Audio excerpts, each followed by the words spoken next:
forced out of an illegal RV community, how some residents are standing their ground. Or will I go from rags to riches? My fate is up to you. And a push to honor legendary singer Tony Bennett. Details on the new resolution to honor the late great. You're watching The Rundown. Hello, everyone. I'm Robin Winston. Some people who are refusing to leave an illegal RV compound are ready for a showdown with city officials. They were ordered to move out by Sunday afternoon after a judge ruled it wasn't safe.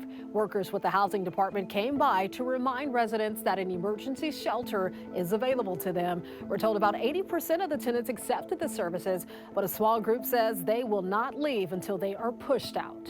It is a bittersweet. The bad part is the people that have to live, they have to move. Some of them may not have places to go. That's the sad part. That's the hard part. The property owner tells us she didn't know she was doing anything illegal. LA Mayor Karen Bass will formally be accepting the gavel from outgoing board chair Ara Najarian in Metro's annual State of the Agency address as the incoming Metro board chair.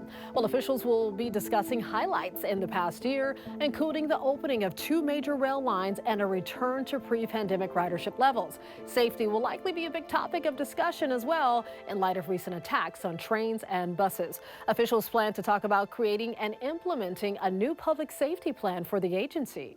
Honoring fallen first responders. The 3rd annual Ride to Remember kicked off in Mission Hills with cyclists and officers from all over Los Angeles.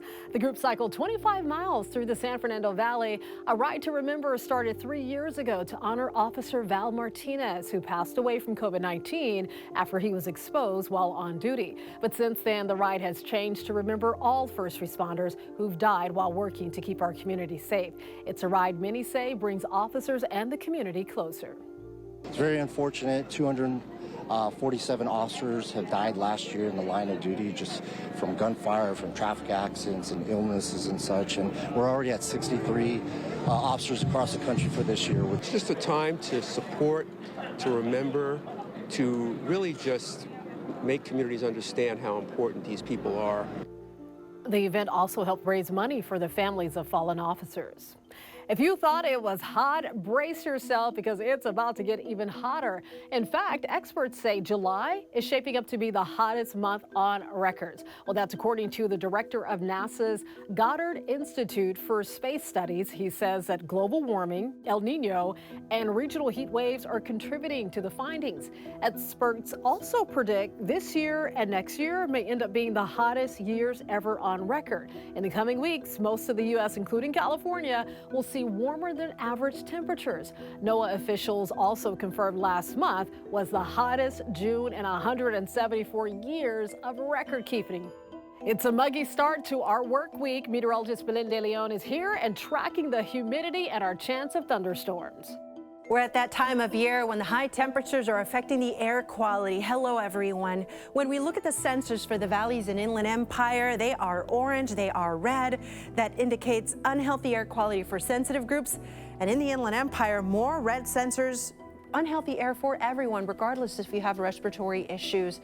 Now, the weather for us is going to remain hot. This area of high pressure not going anywhere. It is bringing in a bit of humidity for the start of the week. That's when we have a chance for some storms on Monday. The weather dries out towards the middle and end of the week as this system moves farther away from us. But the hot temperatures aren't going anywhere. Look at the trend in Moreno Valley. We have triple digits all the way through Friday. As that system weakens and get farther away from us, the temperatures do lower, but it still stays hot. Stay cool and hydrate. The late legendary singer Tony Bennett could soon be honored with his own day.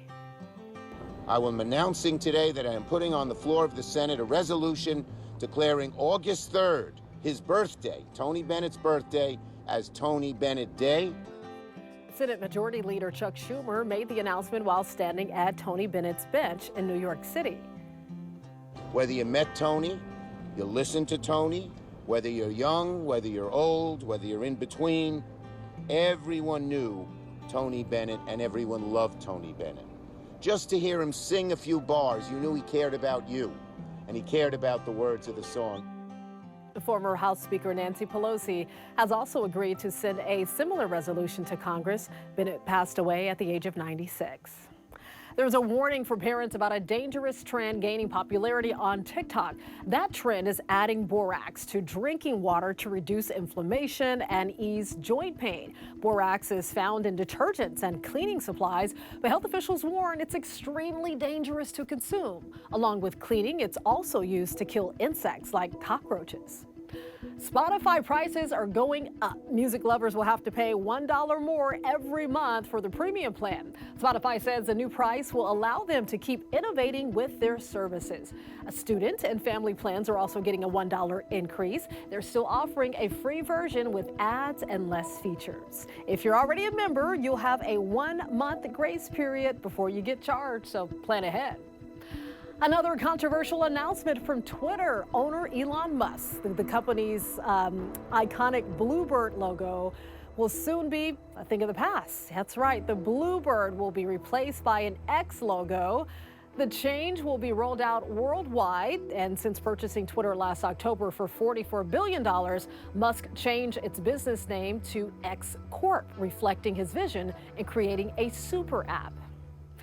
Here's a game changer for nursing moms. The company has found a new way to make sure unused breast milk doesn't go to waste. Reporter Susan Hogan explains.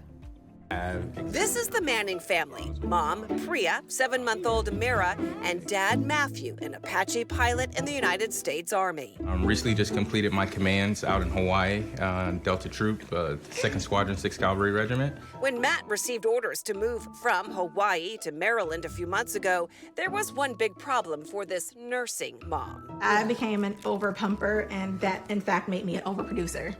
And so we had all of this milk. More than 1,000 ounces of breast milk stored in a freezer in their small Hawaiian bungalow. And the question now, what to do with it? While scrolling on Instagram, Priya stumbled upon Milkify. It's a concierge breast milk freeze-drying service. The company even appeared on a Shark Tank episode and got funding by 2 sharks, Gwyneth Paltrow and Lori Greiner. So a lot of moms come to us because they have a looming expiration date. They have this milk in the freezer. Molecular biologist and co-founder of Milkify, Berkeley Luck, along with her husband, Pedro Silva, say their company solves 2 big problems for breastfeeding moms: storage and longevity. They'd like to be able to still use the milk that they were working so hard to save. And in addition, moving, traveling, having the milk freeze-dried makes it about 90% lighter, and it doesn't require any refrigerated storage. And it can last up to 3 years as opposed to frozen breast milk that has a shelf life between 6 months and 1 year.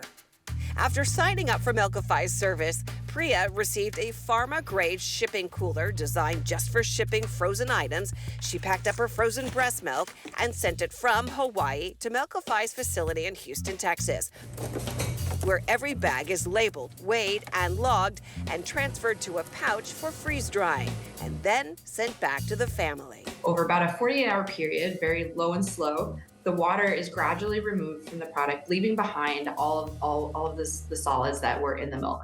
So the only thing that's left after freeze drying the milk is what looks like just a powdered infant formula. Yeah, you just add water, or when the baby's older, you can add it to solid foods like sweet potato puree or mac and cheese or whatever they like to eat. So with Milkify, regardless of where we are in time and space, regardless of where my spouse is, where I am, my baby can have, what's hers. And for me, this was my first military move. Hawaii to Maryland, 3,426 miles. And so the milk process was scary in the beginning because I just wanted to make sure if I, for whatever reason, got home and wanted to work, or if, God forbid, something happened to me, I wanted to make sure that she still was able to be breastfed. Now, according to Dr. Luck, freeze-drying does not break down any of the nutrients in breast milk. It actually has been a process that's been around since the 1950s for milk banks, and Milkify is really just the first to offer the process to customers. And the cost of the service runs between $149 on up. Really just depends on the amount of breast milk you are freeze-drying. I'm Susan Hogan, News 4. Spooky season is just around the corner, and this year, Not Scary Farm is celebrating its 50th Halloween event. Tickets go on sale Monday for scary nights in September and October. The 50th anniversary lineup includes 10 haunted mazes, 5 scare zones, and 4 live shows featuring characters from throughout Halloween haunt history. Looks fun and scary. Comic-Con is getting ready to hit the high seas. The hugely popular pop culture convention, which just wrapped up in San Diego, by the way, is getting ready to set sail in February of 2025. It'll be a full ship charter aboard Royal Caribbean Serenade of the Seas. It's set to feature activities like theme night parties, trivia, as well as the usual meet and greets and Q&A panels. Passengers will sail round trip from Tampa, Florida to Cozumel, Mexico with 2 days at sea. This sounds really fun. Staterooms will start at $990 per person, which includes food and drinks and gets you into all the fun experiences on board the ship. I think it's a fantastic idea. You can always get news and weather updates on the NBCLA app and our website, NBCLA.com. And be sure to tune into Today in LA on NBC4, weekdays 4 to 7 a.m. I'll be helping you get around with traffic reports throughout the morning. I'll see you next time on The Rundown.